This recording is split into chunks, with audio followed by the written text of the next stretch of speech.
ሰላም ጤና ይስጥልን ውድ የሸገር ጆርናል ተከታታዮች፣ ዛሬ ሰኔ 24 2018 ዓ.ም በዛሬው የመረጃ ሰዓታችን ህወሓት ፍላጎቴ ከኢትዮጵያ መገንጠል ነው ስለማለቱ፣ በሰሜን ወሎ ሀብሩ ወረዳ የደረሰው አስከፊ የእሳት አደጋን በተመለከተ፣ በአዲስ አበባ ሴት መስሎ በማጭበርበር ወንጀል የተሰማራው ግለሰብ፣ እነዚህንና ሌሎች ዝርዝር መረጃዎችን እናደርሳችኋለን። ለአፍታ አብራችሁን ቆዩ።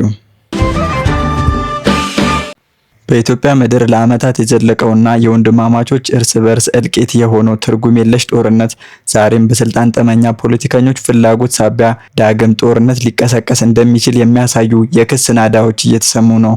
የፕሪቶሪያው የሰላም ስምምነት ከተፈረመ 3 ዓመት ከ8 ወራት በላይ ቢያስቆጥርም በአሁኑ ወቅት በትግራይ ክልልና በፌዴራል መንግስቱ መካከል ያለው ውጥረት እያገረሸ መምጣቱን የሚያሳዩ መግለጫዎች ከመቀሌ ተሰምተዋል። የህወሓት ጽሕፈት ቤት ኃላፊና የስራ አስፈጻሚ አባል ወይዘሮ ፈትለወርቅ ገብረ እግዚአብሔር ወይንም በቅጽል ስማቸው ሞንጆሪኖ በትግራይ ቴሌቪዥን በሰጡት መግለጫ አገሪቱ ወደ ሌላ አዲስ የእልቂት ምዕራፍ ሊገፋፋት የሚችል ከባድ ክስን ሰንዝረዋል። ወይዘሮ ፈትለወርቅ በመግለጫቸው እንዳመለከቱት የፌዴራል መንግስቱ በአሁኑ ወቅት ከምዕራብ ትግራይ ወደ ምስራቅ ትግራይ በከፍተኛ ሁኔታ እያሰማራ ይገኛል። ይህ እንቅስቃሴ መንግስት አዲስ ጦርነት ለመክፈት እየተጣደፈ መሆኑን የሚያሳይ ነው ሲሉ ኃላፊዋ ወንጅለዋል።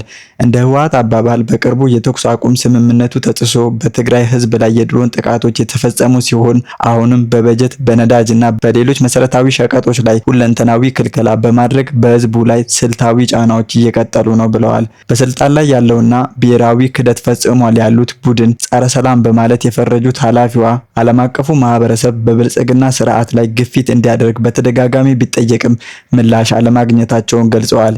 ይህ በእንዲህ እንዳለ ወጣቶች ለውትድርና በኃይል እየታፈሱ ነው የሚሉትን ዘገባዎች የትግራይን ትግል ለማዳከም የተሸረበ ሴራ ነው ሲሉ አስተባብለዋል። በቅርቡ የአሜሪካ መንግስት በአክራሪ የህወሓት አመራሮች ላይ የጣለው የቪዛ እገዳን በተመለከተ ወይዘሮ ፈትለወርቅ ሲናገሩ ማዕቀቦቹ በግለሰቦች ላይ ሳይሆኑ በድርጅቱ መሰረታዊ መርሆች ላይ ያነጣጠሩ ናቸው ብለዋል። ይሁን እንጂ ህወሓት በእነዚህ መርሆች ላይ ፈጽሞ እንደማይደራደርና አሜሪካ ጥቅሟን ልታረጋግጥ የምትችለው በማስፈራራት ሳይሆን አብሮ በመስራት ብቻ እንደሆነ ኃላፊዋ አሳስበዋል። ይበልጥ አሳሳቢውና የፖለቲከኞችን ፍጹም ግትርነት የሚያሳየው አቋም ግን የህወሓት አመራር ወደ አዲስ አበባም ሆነ ከኢትዮጵያ ውጪ የመጓዝ ፍላጎት እንደሌለው ለአሜሪካ ማሳወቃቸው ነው። ከዚህ በኋላ አዲስ አበባ የመሄድ ፍላጎት እንደሌላቸው የገለጹት ኃላፊዋ ከኢትዮጵያ መንግስት ጋር የሚደረግ ማንኛውም ውይይት ከሀገር ውጪ በሌላ ገለልተኛ ቦታ እንጂ በአዲስ አበባ እንደማይሆን በቁርጠኝነት ተናግረዋል።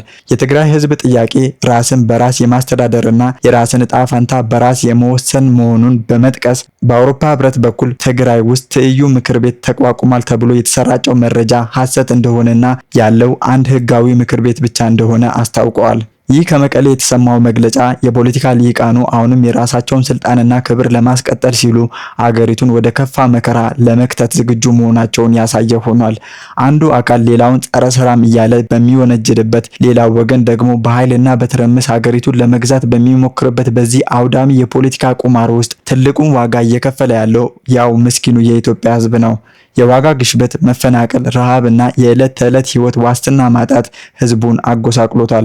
ፖለቲከኞች በመርሆች አንደራደርም እያሉ የስልጣን ሽሚያ ውስጥ ሲገቡ በየቀኑ የሚረግፈው ግን የወንድማማቾች ህይወት ነው። ይህ በጥቂት ራስ ወዳድ ፖለቲከኞች ፍላጎት የሚነዳው ትርጉም የለሽ ጦርነት በአስቸኳይ ሊቆም ይገባል። የኢትዮጵያ ህዝብ ከእንግዲህ ለፖለቲከኞች የስልጣን ማራዘሚያ የሚሆን ደምና ህይወት የለውም።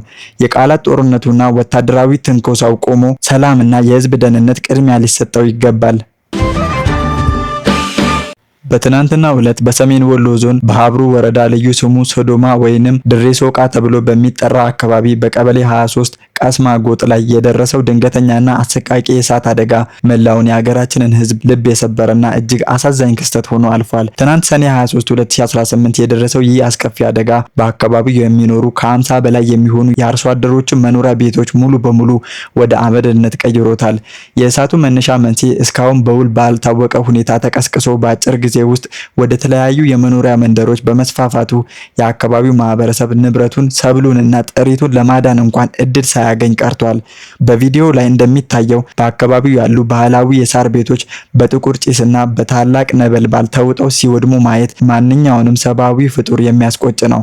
ይህንን አስከፊ ክስተት እንደ አንድ ኢትዮጵያዊ ስንመለከተው በውስጣችን የሚሰማን ህመም እጅግ ከባድና መራር ነው። ምክንያቱም እየጠፋ ያለው የንጹሃን ወገኖቻችን መጠለያ ብቻ ሳይሆን የሀገራችን ባለውለታ አምራች ኃይሎች ተስፋም ጭምር ነው። እነዚህ አርሶ አደሮች ሀገር በፈለገቻቸውና የሉዓላዊነት ጥሪ ባቀረበችላቸው ጊዜ በምንም አይነት ማመንታትና ስጋት ሳይገቱ በግንባር ቀደምትነት ተሰልፈው የጸኑ ትልቅ መስዋዕትነትን የከፈሉና ሀገራቸውን ያከበሩ የቁርጥ ቀን ጀግኖቻችን ናቸው። ዛሬ ግን ያ ሁሉ ታሪካቸውና ለዘመናት የለፉበት ህይወታቸው በሰከንዶች ውስጥ በእሳት ተረት ሆኖ ቀርቷል። በትጋት የገነቧቸው ውብ የገጠር ጎጆዎቻቸው፣ የሰበሰቧቸው ሰብሎች በአይናቸው ስር አመድ ሲሆን ከመመልከት በላይ ምን ከባድ የስነ ልቦና ስብራት ይኖራል። በአሁኑ ሰዓት በአደጋው ምክንያት ክፉኛ ለተጎዱና መጠለያ አልባ ለሆኑ ለእነዚህ ወገኖቻችን አስቸኳይና ያላሰለሰ ድጋፍ ማድረግ የሁላችንም ቀዳሚና የማይዘገይ ተግባር ሊሆን ይገባል። እነዚህ የሀገር ባለውለታ ወገኖቻችን በዚህ አስከፊ ወቅት ሜዳ ላይ ወድቀው እንዲቀሩ መፍቀድ የኢትዮጵያዊነት የመረዳዳት ባህላችን አይፈቅድም። መላው የኢትዮጵያ ህዝብ በሀገር ውስጥም ሆነ በውጭ ሀገር የሚኖሩ ኢትዮጵያውያን ወንድሞችና እህቶች እንዲሁም የሚመለከታቸው የመንግስትና የረድኤት ድርጅቶች፣ ባለሀብቶች በአስቸኳይ እጃቸውን እንዲዘረጉ ጥሪ ቀርቧል። ይህ ሰዓት ረጅም ንግግርና ስብሰባ የሚበዛበት ሳይሆን በተግባር በመሬት ላይ ወርደን የወገናችንን ስቃይ በአስቸኳይ የምናቃልልበት ወሳኝ ወቅት ነው። በመሆኑም ሁላችንም በአንድነትና በሀገራዊ ፍቅር ቆመን የፈረሱትንና የተቃጠሉትን ቤቶች በአጭር ጊዜ ውስጥ መልሰን በመገንባት የአርሶ አደሮቻችንን እንባ በመጥረግ የዜግነት ግዴታችንን በአግባቡ እንድንወጣ መልእክት ተላልፏል።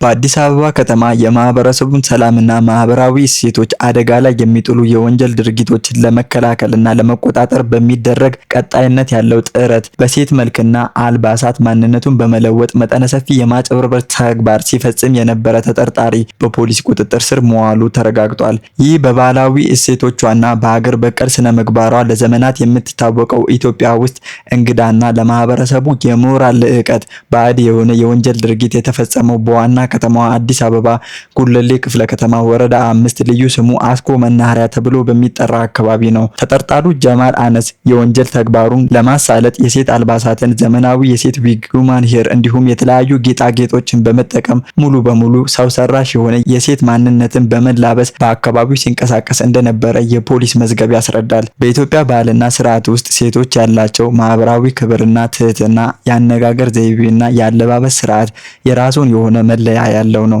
ነገር ግን ይህ ግለሰብ የዕለት ተዕለት የባህሪ መገለጫዎቹ፣ የአካሄድ ስልትና የአነጋገር ሁኔታ ከማህበረሰቡ የሴትነት እሴቶችና ልማዶች ጋራ በፍጹም ሊጣጣም ባለመቻሉ በአካባቢው ነዋሪዎች ዘንድ ከፍተኛ ጥርጣሬን ሊያጭር ችሏል።